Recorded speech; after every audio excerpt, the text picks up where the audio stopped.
Welcome, everyone. It's Logan Christopher with the Legendary Strength Podcast. Today I have with me on the line Dr. Peter Osborne, and we're going to be talking about something that I really haven't dove into in a lot of detail before, the whole topic of gluten sensitivity. And if we're talking about this subject, I think we have the person to have on the line. So thanks for joining me today, Peter. Oh, you're very welcome. Thanks for having me. So for people that are not aware of you, can you give a bit of your background?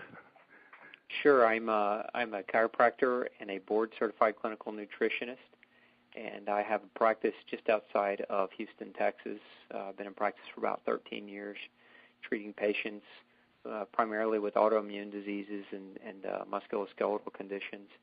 And a large focus of that practice is on diet, nutrition, lifestyle. And we like to test for vitamin and mineral deficiencies. We like to test for food allergies and food intolerances so that we can kind of customize a person's diet to maximize their health output. Mm-hmm. So how did you get really involved in the whole area of gluten? I actually worked in the VA hospital and in the rheumatology department. And so we were treating primarily patients with severe autoimmune diseases like rheumatoid arthritis and lupus, who weren't getting better. In essence, these patients that would go on the medications, go on the steroids, go on the painkillers, nobody would ever get better, and everybody just basically died sooner. I mean, the average person who's got autoimmune disease dies about 20 years sooner than the person who does not. So it was pretty frustrating. And one of the components to autoimmunity that anybody can look this up in the research is one of the components is that largely it can be food induced. And so as I started doing more research while working in the hospital and wanted to start to implement some of this information with patients, I was basically told not to. And for me it was frustrating because I knew that they weren't going to get better with the treatments that we were doing. And so that, you could imagine going to work every day knowing there's sick people who aren't going to get help by getting the same treatment that hasn't already been working. So at any rate, that's when I left the hospital and started private practice, and I've been very, very successful treating these types of conditions by manipulating diet and food. Okay. Is all autoimmune disorders, are they related to diet? Well, one could certainly make that argument scientifically. We know of one cause that everyone in the scientific community agrees upon that is a trigger for autoimmunity, and that's gluten. But we also know there are other triggers, and those triggers that we've studied that we're fairly certain of are the vitamin deficiency as well as the potential for infection. So if somebody has, for example, Lyme infection, or somebody has, for example, a Helicobacter pylori or other types of virus or bacterial infections, these can also be triggers, or we suspect they can be triggers for autoimmunity. Okay. And would you say in many cases it's a combination of these different three factors? Yeah, in my experience, it's always a combination. It's never just one thing. The body's complex and usually gets sick for complex reasons. And the body has, it has redundancy and systems built in. So if a problem goes wrong in one area, the body can compensate and adapt and then still continue to move forward and to still continue to function. So by the time a person develops major illness, these adaptive mechanisms have really started to break down for multiple reasons. Yeah, that makes a lot of sense. It's pretty amazing how powerful the human body is and what it can handle when you look at, the foods that some people eat on a regular basis. Yeah, absolutely. So what is the difference between celiac disease and just having gluten sensitivity? So think about celiac disease as an outcome of gluten sensitivity. Okay. Whereas gluten sensitivity is not a disease, it's a state of genetics. Just like we don't have gills when we're born, and not being able to breathe underwater is not a disease, but if we try it, we're going to drown, right? Mm-hmm. Well, having gluten-sensitive genes and then exposing ourselves to gluten over many years creates chronic inflammation and a systematic breakdown in human physiology. So think of gluten sensitivity again as a state of genes or a genetic state that if ignored, in other words, if we're not supposed to eat gluten and we do, then we end up creating inflammation that over time leads to cumulative damage and multiple types of diseases. Celiac disease is just one type of manifestation of gluten sensitivity, but there are many non-celiac varieties of gluten-sensitive manifestation. And, some of those would be things like rheumatoid arthritis, migraine headaches, hypothyroidism, unexplained weight gain, adrenal failure, adrenal burnout. So, really we can there are at least 200 known diseases and conditions that we know gluten can cause or contribute to. It's just that, unfortunately, in our medical realm, doctors don't study nutrition to a large degree. Most of them don't. And that being said, they don't really look at nutrition as a component to aiding them in treating their patients. Mm-hmm. But, even if we take that over into the realm of let's just take an average person who's trying to build strength, build muscle, and they hit a plateau. And maybe they're trying to get their caloric intake by, eating extra bread, eating extra sandwiches, or eating extra grain-based oatmeal, with blueberries in it as a common meal for a lot of body weightlifters and trainers. And let's say they're gluten sensitive, and now what we have is bona fide and verifiable muscle atrophy occurring as a result of the ingestion of food that causes muscular inflammation. Interesting. So in your experience, what percentage of people have a genetic problem with gluten? Well, it's estimated that about 30%. So, that's a large number of people. That's 1 in 3 people that you could kind of point to.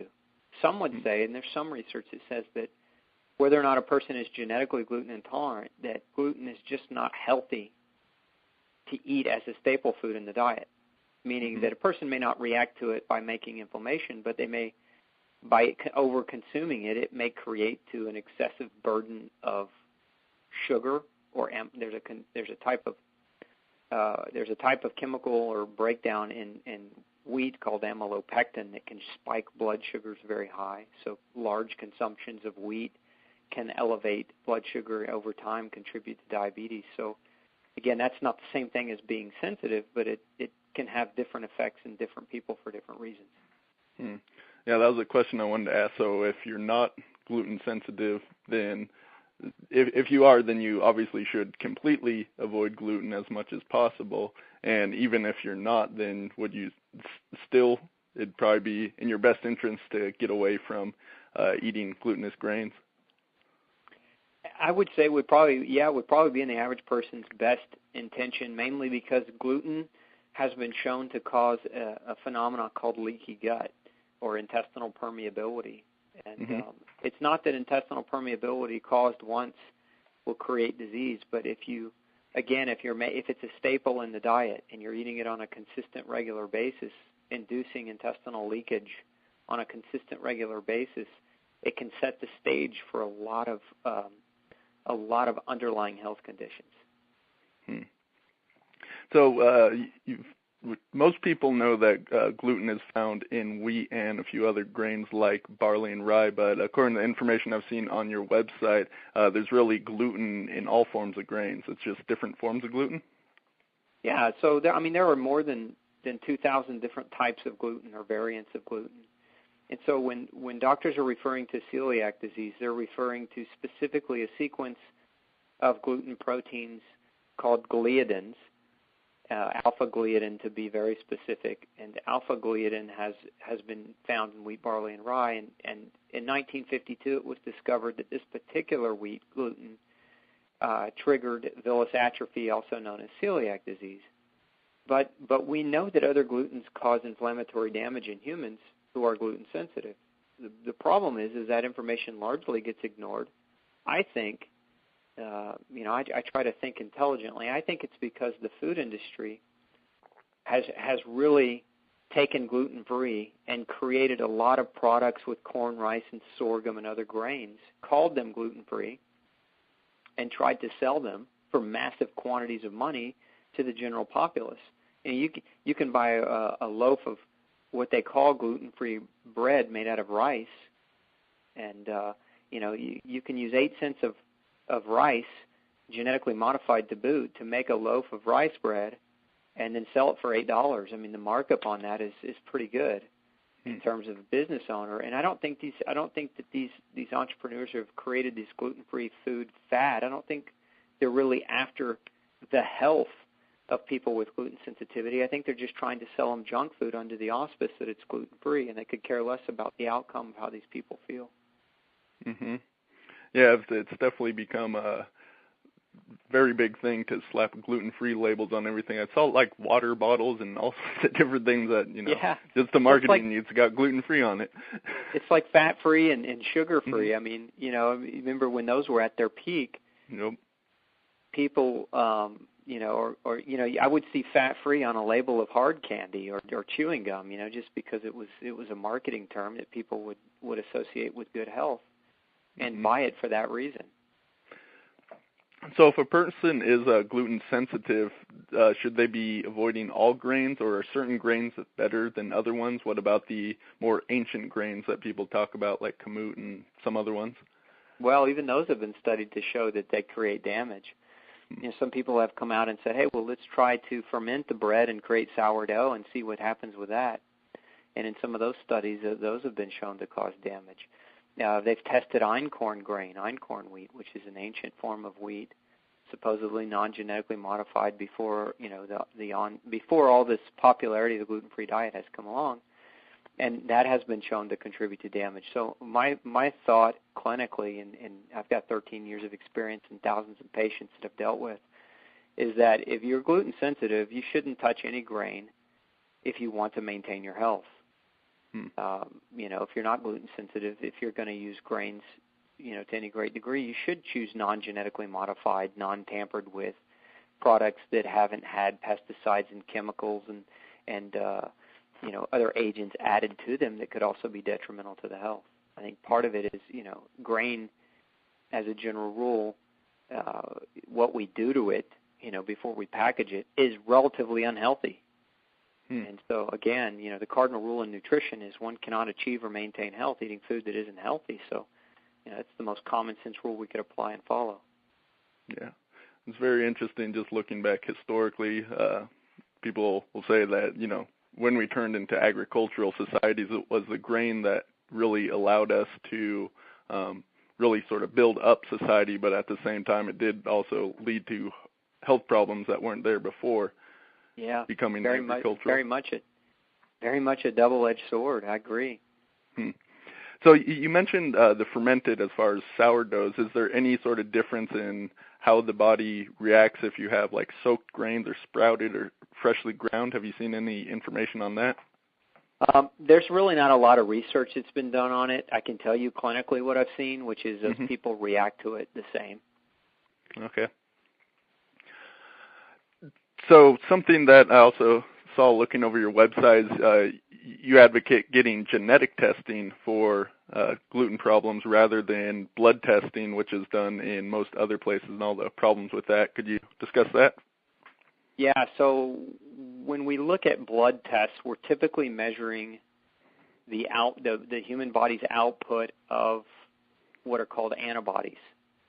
Antibodies, our immune system makes antibodies. And we typically will measure IgG and IgA, which are two specific kinds of antibodies that people can remake in response to exposure to gliadin. Now, important to remember that I said before, gluten is not one protein. It's actually, we use the term singularly, but it actually should be used as a plural term. It should be said glutens, whereas gliadin is one type of gluten.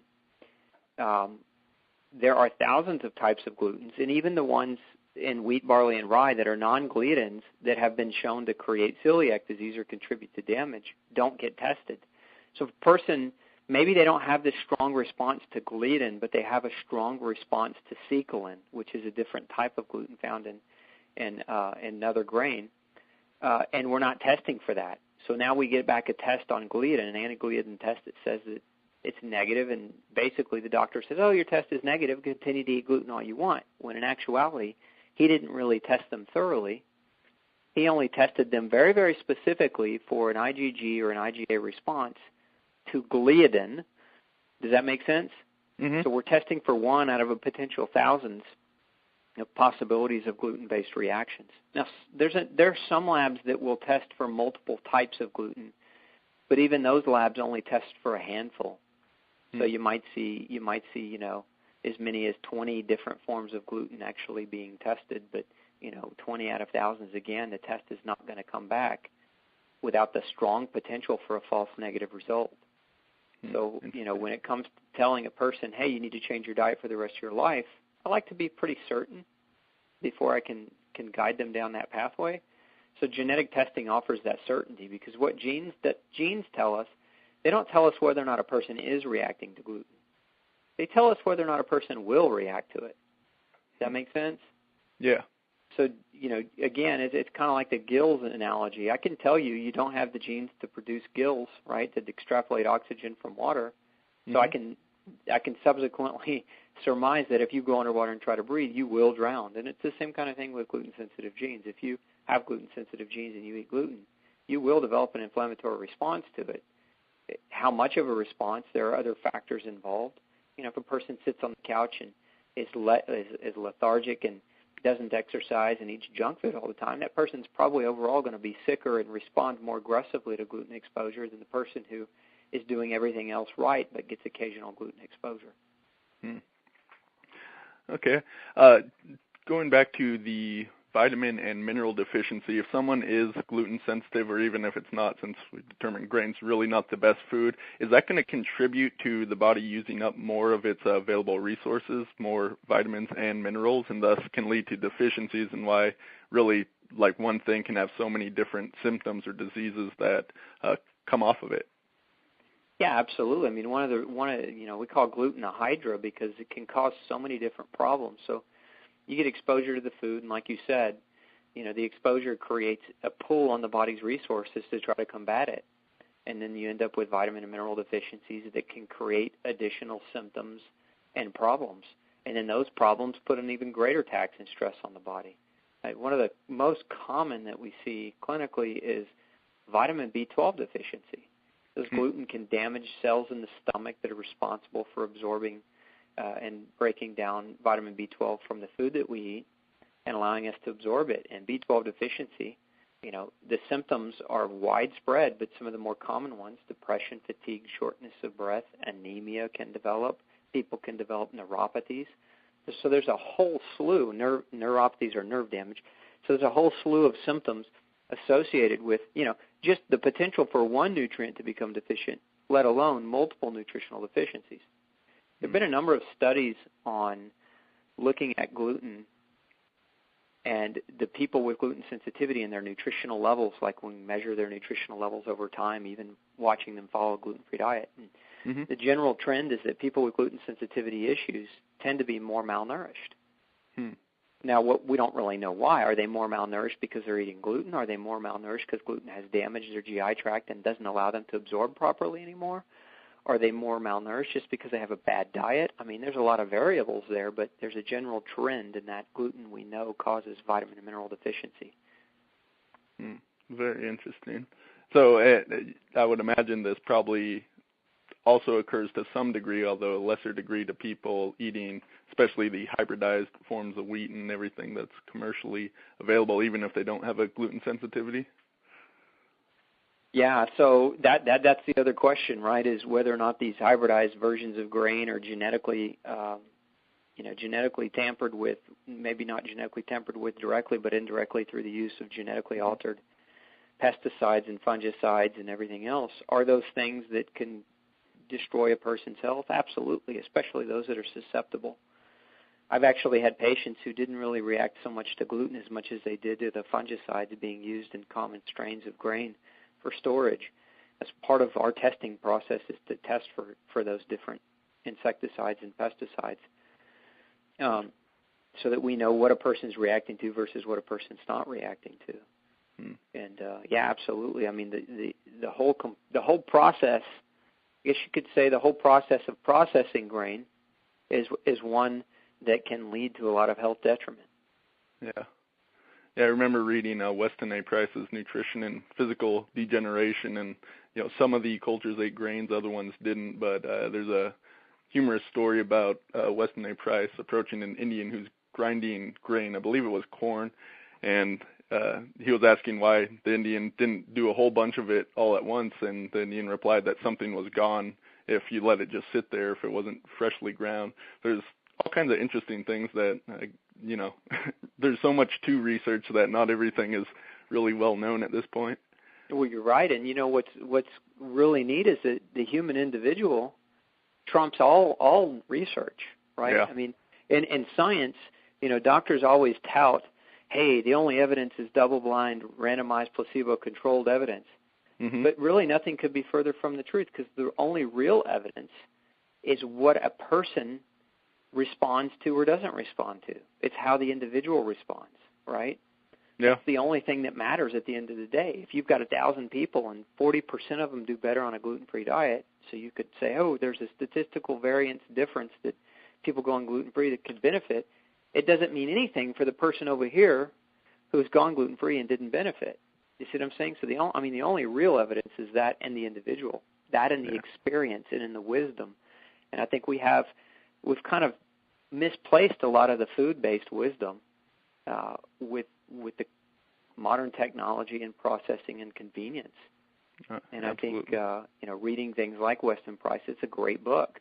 And for anyone listening, if you ever want to get a good education background in nutrition, that's an awesome book to read. Pottinger's Cats is another really interesting read.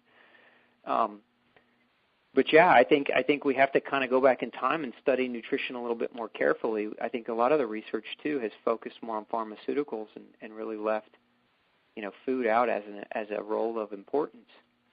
Yeah.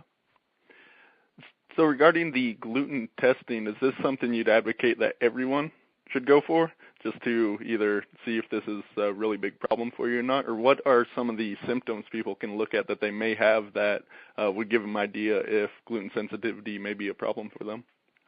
So early on in life, symptoms commonly from gluten sensitivity can manifest as asthma, in children, failure to grow or failure to thrive, eczema, psoriasis, hair loss, especially autoimmune hair loss where it comes out in patches as opposed to just generalized hair loss. What happens as children grow older, many times they tend to grow out of these symptoms and grow into autoimmune disease.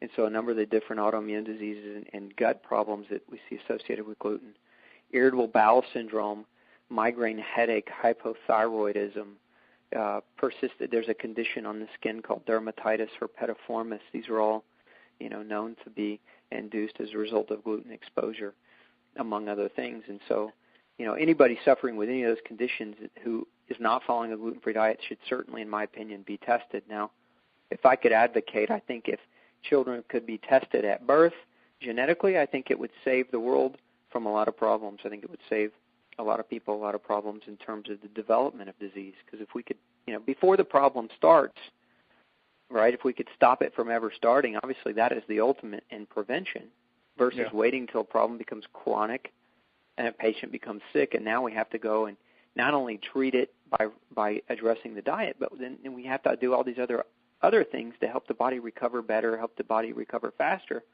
because sometimes the body's so distraught and in such a weakened state that on its own doesn't really fully heal even with the diet change. Mm-hmm. So this would be a great thing for everyone that's really looking to optimize their health, which every person should be interested in. It's a good starting place to go to. It is, and then there's also there's a link or there's a list on my website of diseases linked to gluten sensitivity. And so I would really encourage anybody with any of those medical conditions, and if they've had the diagnosis and the doctor said, hey, you have this and we don't know why, but take this drug, my advice is get gluten screened, because you may not need the drug. You may just need to change your diet. Yeah. Well, I would guess for myself, I don't think I am, but I still plan on doing this test to find out for sure. And actually, my girlfriend, she suffers from an autoimmune disease called Sjogren's disease. I don't know if you're familiar with that one. Mm-hmm. Yeah? Sjogren's, yeah. Yeah, and my guess is she probably does have a problem. And this is an interesting thing. I've heard that grain, I don't know if it's related to gluten or not, forms opioids in the brain or attaches to the receptors, and thus people get addicted to it? Yeah, so there's a compound that we know of called gluteomorphin, which is, it's a gluten-based opioid. It basically can create addiction. So also a sort of related question, do you find that people that have gluten sensitivity oftentimes actually get more addicted to it, or is there any sort of relation between being addicted and having a sensitivity? Well, not necessarily. In other words, an opioid protein is going to create an addiction in people with genetic predisposition to having that type of addiction. Okay. Some people can get addicted very quickly to drugs, and others, they can take them and then walk away from them without any issues, kind of like smoking or alcohol or anything else. Well, it's the same thing with grain. I have some patients who are gluten sensitive who have severe addiction and go through severe withdrawal. I mean, you name it, shakes, fevers, irritability. Wow. And I have others who can quit cold turkey, and, they're okay with that. They don't go through that same withdrawal. Mm-hmm.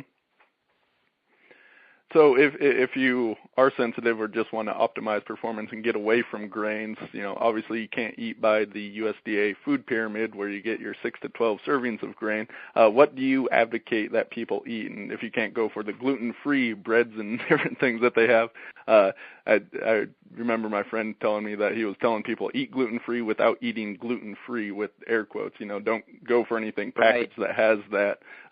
So what do you recommend for people? Generally, I recommend, this depends because I do a lot of unique testing to try to discern what a person should or shouldn't eat. But if we're just saying generally across the board without any kind of testing, I would say safe foods are meat, vegetables, and fruits, as well as tree nuts.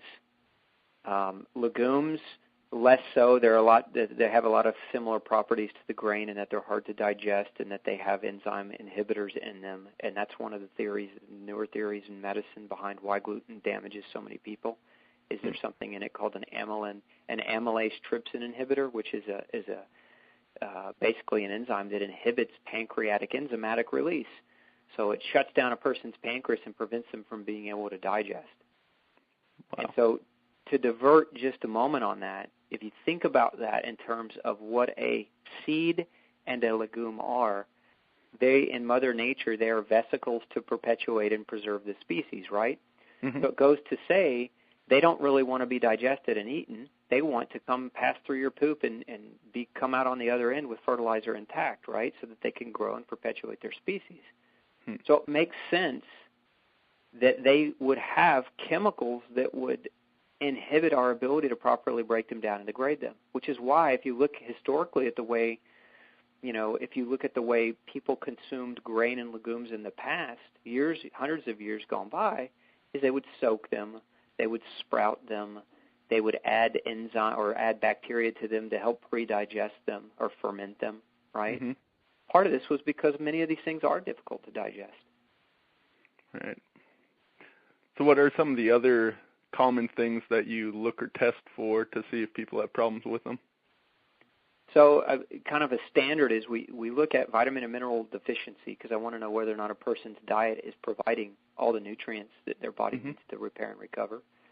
We look at food allergies and chemical allergies in the environment. We look at fungus. We look at potential for gastrointestinal infections. We measure the level of probiotics inhabiting a person's gut to see whether or not they have bacterial insufficiencies.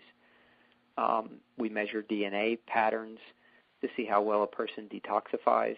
So, there are just a number. Science is great right now in the realm of functional medicine because there's just so much new technology that doctors can use to really kind of narrow down what a person should and shouldn't be doing as an individual versus as a generalized piece of advice.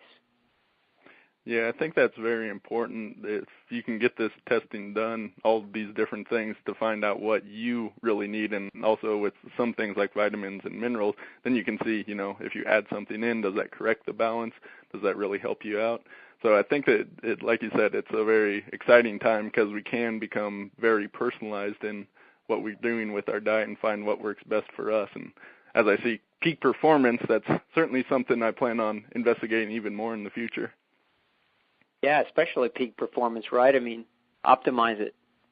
Yeah, absolutely. So where can people go to find more information about gluten testing, and any other information you have? So they can check out our foundation. gluten-freesociety.org is the website, and it's spelled just like it sounds. That would be where they can get a lot of great information on gluten. We have a number of videos and kind of tutorials to kind of walk a person through who's new to it, and they're really starting from scratch. Yeah. Yeah, I've just been looking at the website. A lot of great information there. So I want to thank you very much, Peter, for taking the time to talk with me today. Oh, you're welcome, Logan, and thanks for having me on. I'm always happy to share knowledge. Yeah, absolutely. So everyone, I will have this podcast up shortly, and there will be links to all the relevant things on the website as well. Once again, that's glutenfreesociety.org.